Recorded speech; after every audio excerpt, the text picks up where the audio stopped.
Assalamu alaikum wa rahmatullahi wa barakatuh, and welcome to a new episode of Words of Wellness. I'm your host, Yassir Al-Manawi. I'm a clinical therapist.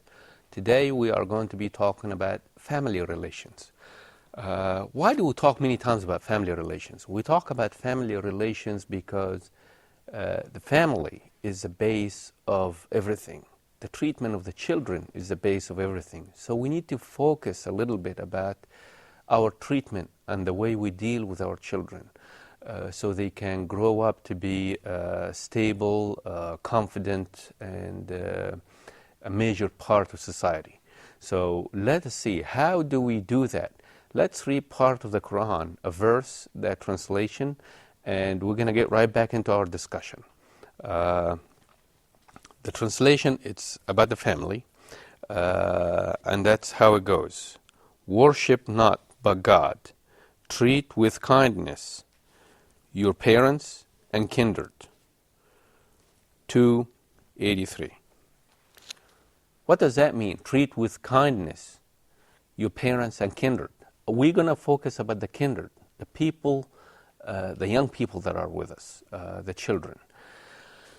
I want to talk about this because on the way of treatment, you could increase the feeling of guilt and shame in children, which will increase and grow with them as they grow up. I have a study right here with me about the feelings of shame and guilt. And the study states that most of these feelings are residue from the childhood. Most of the feelings of shame and guilt has to do with upbringing. And then after lifetime experience, or as a result of lifetime experience, they get added up to it. It's almost like a wall, and you build it brick by brick. So if you have the base and it's not correct, then you actually can't build on it. Or you're going to keep building on the non-correct. So let's see. Now, learned at an early age. Guilt is learned at an early age. How? By the way I treat my children. If I make them feel guilty about what they do or don't do, that's actually not a way of raising them.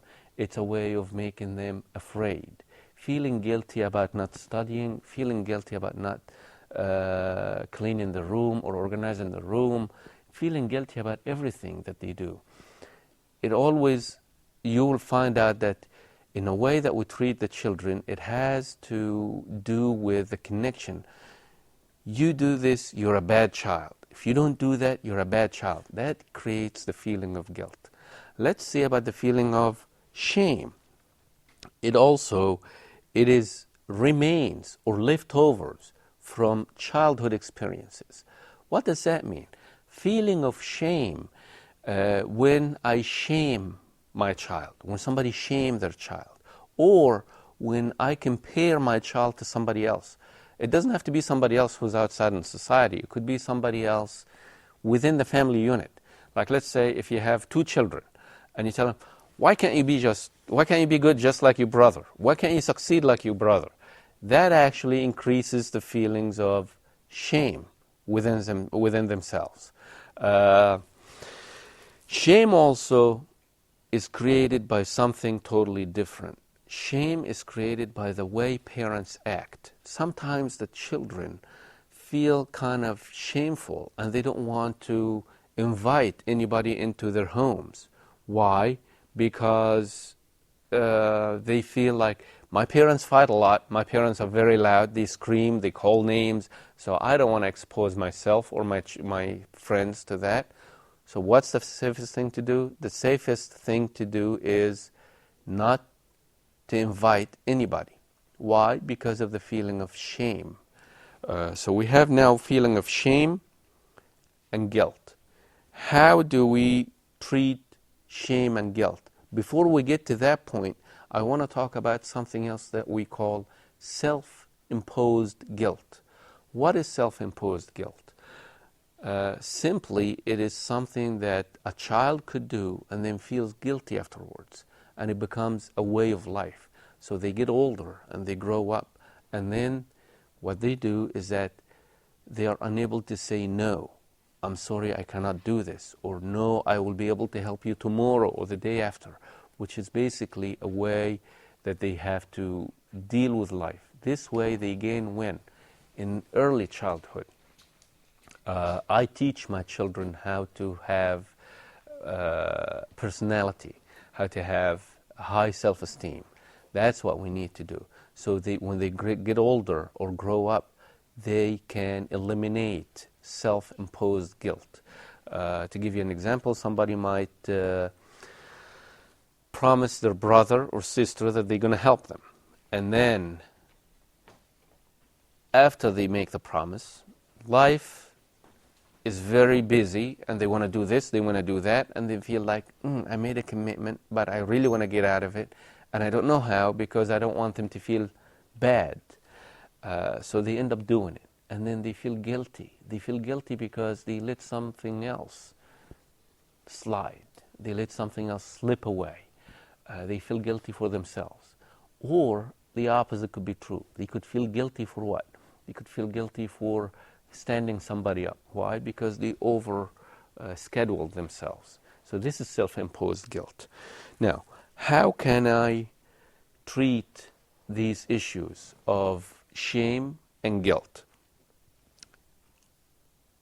Shame and guilt. First thing, I have to refrain from calling my children names. Why? Because calling them names, it demeans them. It's demeaning. A lot of parents say, well, it's not really, I'm not calling them a name. I'm doing this, and they know that I laugh with them. Don't call them names. They have their own God-given names. They have their own names that you've given them to them. And that's what you call them with. You treat them with respect, even though they are children, but you still treat them with respect. So you instill in them the seed that they are respectful, and the treatment of respect is needed from everybody. You have in school, they have to be able to deal with other children. So I teach them socialization skills when they are at a young age. I teach them how to deal with other kids. I teach them not to be overly sensitive. So everything that they do, it feels like, well, I've done something wrong, or they've done me wrong, or anything like that. So oversensitivity plays a part in it too.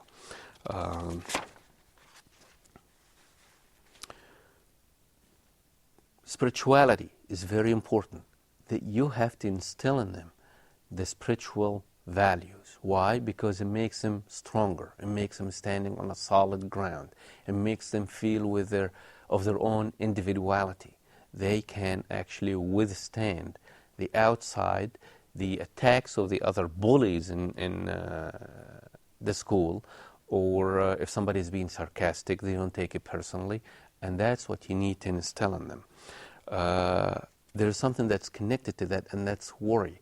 But we're going to talk about worry in a different episode in a context that is emotionally unstable, and we'll talk about how it leads to other psychological problems and social problems as well.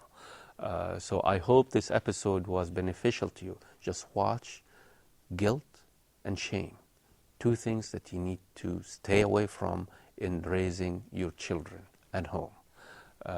With these words, I'll leave you, and we'll meet again in a different episode of Words of Wellness. Assalamu alaikum wa rahmatullahi wa barakatuh.